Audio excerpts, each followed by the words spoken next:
I don't really know what's happening with Square Enix. They're going through some stuff. And honestly, I thought it was pretty bad when they sold off all of their Western studios. They're not done yet, I guess. This is off of Rock Paper Shotgun. I'll probably be reading from here a little bit of VGC and PC Gamer, and then even looking at this, bounding into comics for like a split second. But yeah, Square Enix announced massive layoffs. Yes, they're doing mass layoffs. Again, with over 100 UK staff reportedly expected to be at risk. Decided to consolidate around the company's Japanese base and cut costs, cited as reasons behind the move. Let's read.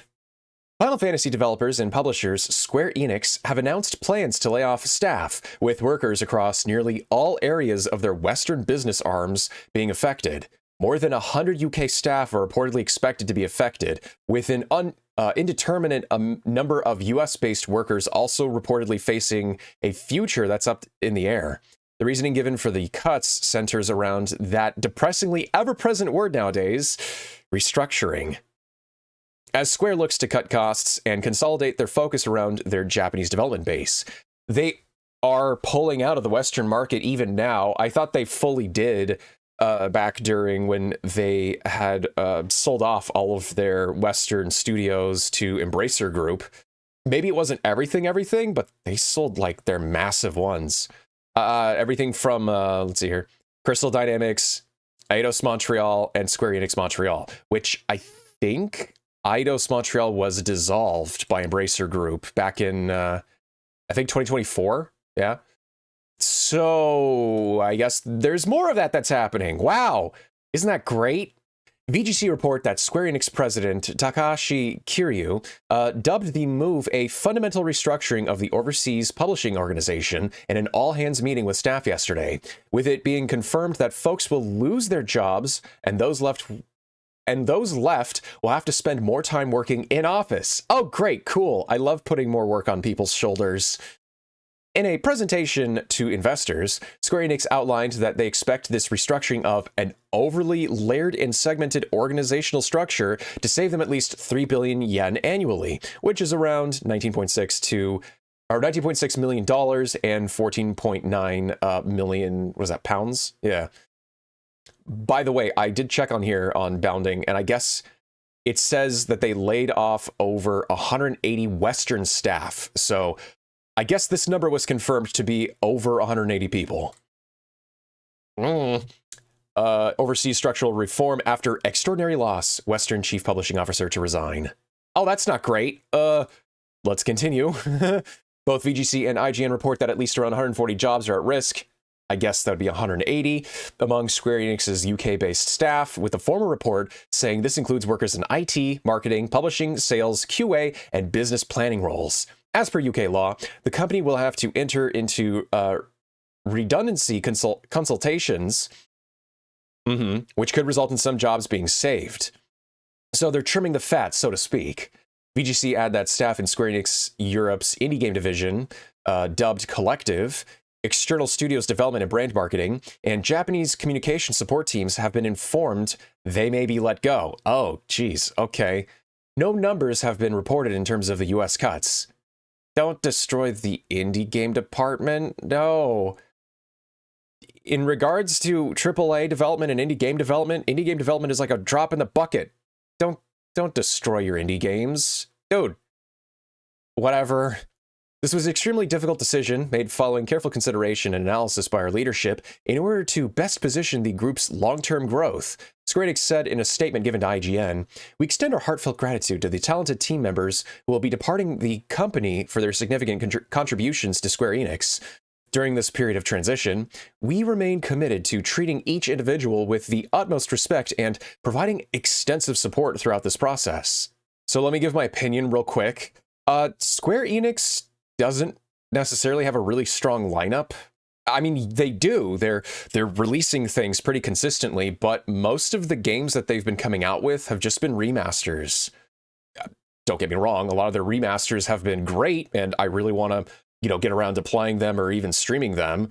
Romancing Saga 2, Revenge of the Seven was actually really good. I have to get into that game. I'd like to stream it. And then let's see here. Star Ocean, First Departure, and Second Story R are also really good too. But the only games that they really have coming out would be Octopath Traveler 0, Final Fantasy Remake Part 3, and then I guess Dragon Quest VII Reimagined. And then this, which is it's their only real unique title, The Adventures of Elliot, The Millennium Tales. Oh, and I guess Killer Inn. I've never even heard of this before. And then Dragon Quest XII and Kingdom Hearts 4. That's pretty much it. They recently came out with Final Fantasy Tactics, the remaster, and Dragon Quest 1 and 2 HD 2D remake. They make a lot of HD 2D or 2.5D remakes of their games or remasters, so that's kind of what they've been tapping into. Is that bad? Nope, it's really good. But let me lead into this with let me lead into a telling thing about how they're probably not doing so well. According to a new survey, the typical age of a Dragon Quest and Final Fantasy player is 42. A Japanese company conducting market research polled 180,000 gamers in the country. The results show titles younger buyers are flocking to. Several Square Enix games, including Final Fantasy releases, are struggling to find new audiences. So, yeah, about that, for turn-based games, once again, I have alienated our target demographic. Yeah. I mean, on the other hand, like I just said, trimming the fat, there's probably a large amount of marketing jobs or community jobs or pretty much everything that they said. Let me see here. Besides Collective, Square Enix Europe's indie game division being cut, external studios development and brand marketing. You know, personal opinion, I don't think you need that many people for brand marketing. You just need a small handful of really creative marketers.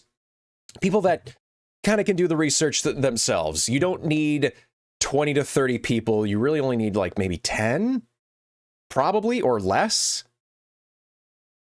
I don't know how marketing works, but I don't think you need 50 people. I don't know how many brand marketers that there are. Japanese communication support teams have been informed that they may be let go. Japanese communication support teams? Well, I mean, if their typical age of turn-based games, like, you know, turn-based game enjoyers is 42, they probably don't need that many people to need the amount of communication in regards to their younger audience, because not that many people are playing those games. Except the people that grew up with them, which are about the people, it's people that's about the age of, you know, their late 30s, early 40s now. Something, the death of the turn-based games. I know Expedition 33 is a thing. I know that. That's the outlier. Any other AAA games that are turn-based don't really exist. Everything is either AA or indie. You don't really have a AAA game anymore that is turn-based, you know, or a JRPG. Persona is about it. Now, if you're like, oh wait, but then, you know, Romancing Saga or Star Ocean, Octopath Traveler, a lot of these games are either AA or indie-sized, which honestly, there's nothing wrong with being an indie-sized game or a AA-sized game. You could still be a AAA developer and create a AA game. You don't have to sink so much money into a turn-based game. That's what I'm trying to say.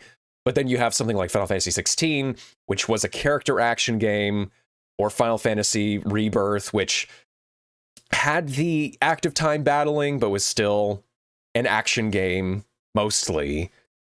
And yeah, there you go.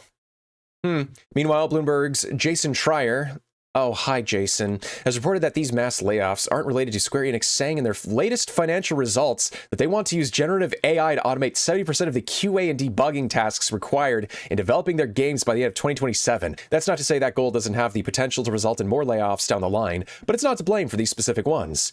Solidarity to everyone affected by these mass layoffs at Square Enix. Yeah. This pretty much says the same thing. This is a gaming business. I don't need to worry about that. So here's Square Enix trying to figure out what they're doing with their departments. They're doing some massive restructuring right now. this is still probably the effects from back in. I mean, there's been more stuff that's happened since 2022, but this was the big boom from oh yeah, Eidos Interactive was My Vision is Augmented. Oh my gosh, Deus Ex. This is riding off the heels, in my opinion, from Forspoken.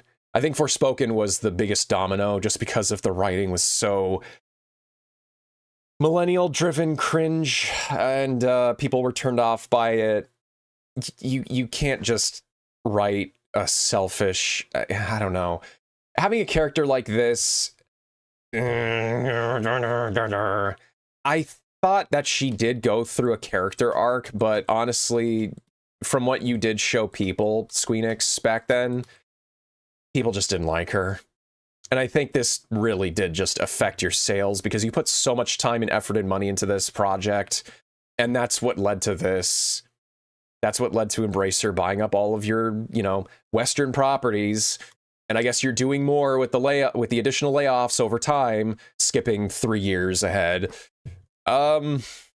Squeenix, I really hope you guys can find your groove again. I love turn-based games. I'm sure there's still a really huge market for it, but I don't know what shareholders think the market wants. Don't go under, Squeenix. You have so much life left in you. You have a lot of good ideas. You just need to capitalize on them before you lose all the other... You know, I thought that they were focusing entirely on the Japanese, like, site. But I guess they still had some areas in, like, the UK or elsewhere in the West that they're just dumping. They shouldn't get rid of their indie game developers, though, which I guess they already are. Please hold on. I don't know. Let me know what you guys think. This is ZeroEchoZenith signing off. Bye, everybody. Please, Squeenix, please, try to live. You have so much to live for, Squeenix. Don't go under.